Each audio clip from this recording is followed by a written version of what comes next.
minutes after the hour, appears to be some good news in the bottom of the Gulf of Mexico. So far, that capping operation on that runaway well is holding, though officials have discovered some seepage of oil, potentially natural gas coming from the sea floor. But they believe at this time that it's not associated with the well. And now BP is talking about, even as they get very close with those relief wells, perhaps trying another operation to try to shut the well down, something called a static kill. So let's talk about all of that this morning. Art Berman is a geological consultant with 31 years of experience in petroleum exploration and production. He's also the president of Labyrinth Consulting Services and a contributor to oildrum.com. Art, thanks for being with us this morning. First of all, let's ask you about this static kill operation, very similar to what we saw with the top kill more than a month ago, except now that the top of that well is capped and we wouldn't see mud spewing out from it. But the question many people have is, with this relief well so close to being completed, why undergo this static kill operation, or at least even think about it?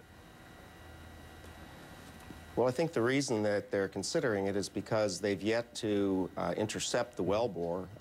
They're very close, a few feet away with the relief well, as everyone knows. But to actually intersect the 7-inch pipe does involve a bit of technology and accuracy, whereas if they do the static kill through the existing wellbore at the top, there's less uncertainty about their ability to actually get the mud into the pipe. So basically they know where it is, and it's very easy to get mud into a place where you know it's located. But here's a question that I had. There have been some questions about the integrity of the casing in the wellbore. You've already got thousands of pounds of pressure coming up from below. Now that you've got the top of it sealed off, if you introduce more pressure with mud in the top, do you risk the possibility of, if there are any weaknesses in that well casing, blowing it out with a static kill operation?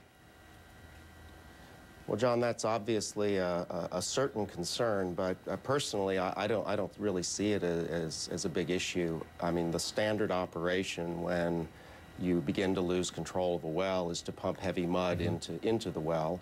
And the idea there is you're not really introducing pressure, you're putting in an additional fluid, which is heavier than the oil that's in the pipe. It's going to sink to the bottom, and because of the weight of the fluid, it's going to counterbalance the pressure in the formation and kill the well. Right. So I don't see the introduction of mud as being a big risk. All right, well, talk to us about the issue of seeps that we're seeing in the floor of the Gulf of Mexico. Apparently one was found about 2 miles away from the wellbore itself. Originally thought that maybe it was methane gas, potentially oil, coming up through the rock formations in the subsea floor, finding their way up through faults to the bottom of the ocean there. But now the thought is that these might be natural. So what are you thinking about these seeps? Could they be associated with this Macando well, or are they part of a natural process?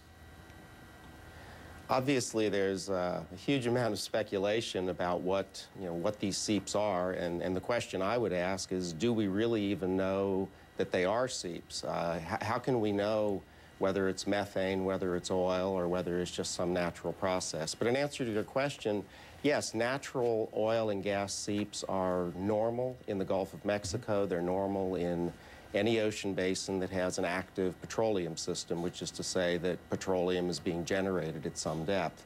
So having seeps on the seafloor is not anything out of the ordinary, certainly not in this area of the Gulf of Mexico. Now, the evidence for seeps is unclear to me. There are a lot of people that are watching the live feeds from the ROVs, and they think they see things that they are sure are seeps, but I've had correspondence with experts on these ROVs, and apparently the ROVs themselves have thrusters that can very easily stir up the bottom sediments and create some sort of illusion that there's seepage. There was a study that was done back in the year 2000 by the Earth Satellite Corporation that determined that 2 Exxon Valdez's worth of oil naturally seep into the Gulf of Mexico every year. Do you know if that's true?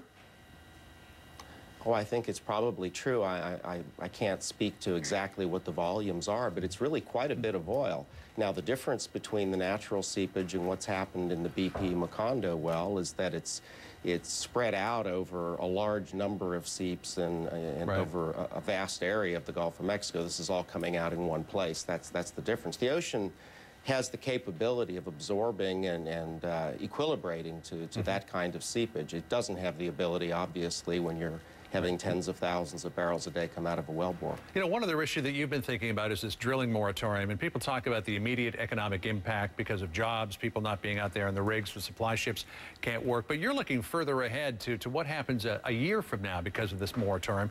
What do you think the potential long-term economic impact is? Well, obviously, there are a lot of people who are not working right now who would be. I've seen information that suggests that just the wage impact alone of a six-month moratorium is more than $2 trillion. There is an issue that says that a lot of the drilling rigs are already leaving the Gulf of Mexico. They're going to other countries.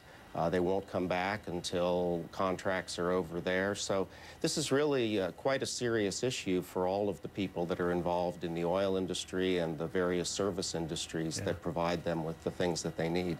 There's also been estimates by the Department of Energy that suggests that we're going to see something like 80,000 barrels a day less oil in the future or more because of this moratorium. So we're going to be importing more oil as a result of the moratorium as well. And inevitably, potentially, prices could go up as well. Arthur Berman from Labyrinth Consulting, thanks for being with us this morning. Appreciate you spending time with us. Thanks very much, John. Karen? All right, well, still ahead is a CNN